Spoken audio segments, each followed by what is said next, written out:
ଆଜି ଏମିତି କଥା ଆପଣମାନ ପାଖରେ ଅଧମ ରଖିବ। ରାମଚରିତ ମାନସ ଯେତେ କଥା ଆସେ ସେ କଥା ଭିତରେ ଗୋଟେ କଥା ଅଛି। ରାମଚରିତ ମାନସ କୋଉମାନେ ପଢିଛନ୍ତି?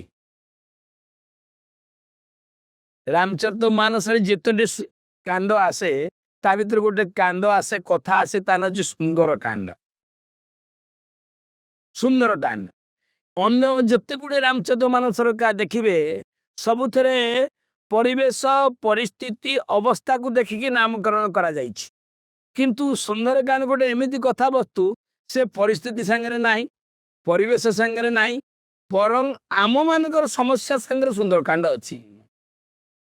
ଆମେ ମାନେ ସମସ୍ତେ ଚାହାନ୍ତି ଆମର ଭଲ ହଉ, କିନ୍ତୁ ଆମେ ଭଲ କରନ୍ତି ନା।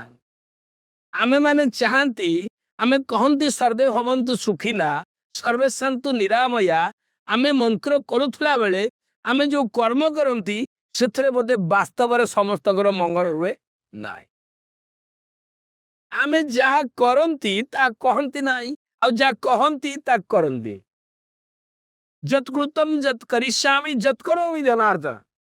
ମୁଁ ଯାହା କରୁଛି, ମୋ ଦ୍ୱାରା ଯାହା କରାଯାଉଅଛି ଏବଂ ମୋ ଦ୍ୱାରା ଯାହା କରାଯିବ,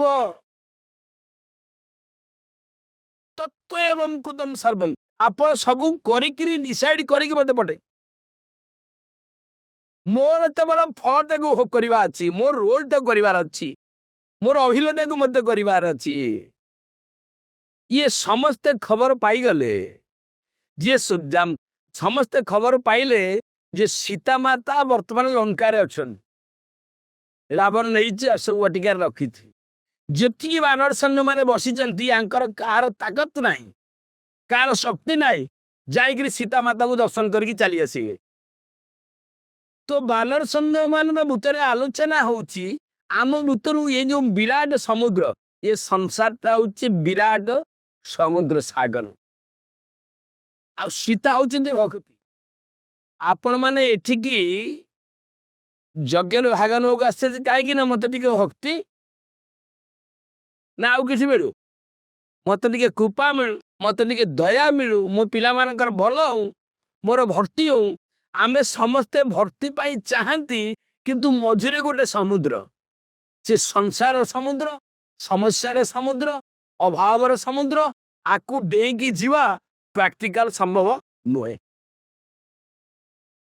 ତ ବାନର ସୈନ୍ୟ କଥାବାର୍ତ୍ତା ହେଲା, ଆମ ଭିତରୁ କିଏ ସେ ଯିବ? 9 ଜଣ ତାଙ୍କ ଭିତରୁ ପ୍ରସ୍ତୁତ ହେଇକି ଯାଇଛନ୍ତି ଯିବା ପାଇଁ। ଗୋଟେ ଗୋଟେ ଟିମରେ 9 ଜଣ ଲେଖେ ରହିছিল ଏବଂ ଆଗକୁ ଗୋଟେ ଚୌପାଇ ଅଛି, ଗୋଟେ ସମ୍ପୁଟ ଅଛି, ମୁଁ ଆପଣମାନଙ୍କୁ ଶୁଣେଇବି।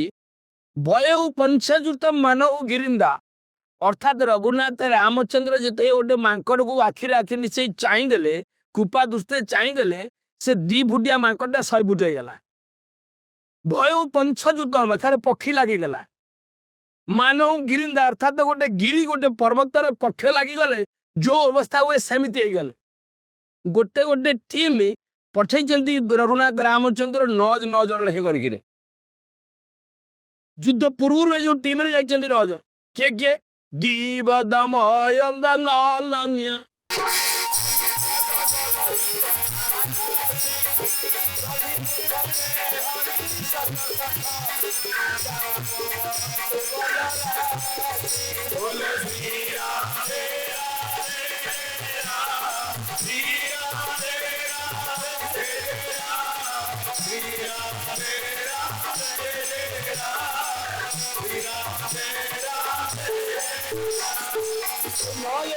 ବସିକି କଥାବାର୍ତ୍ତା ହଉଛନ୍ତି।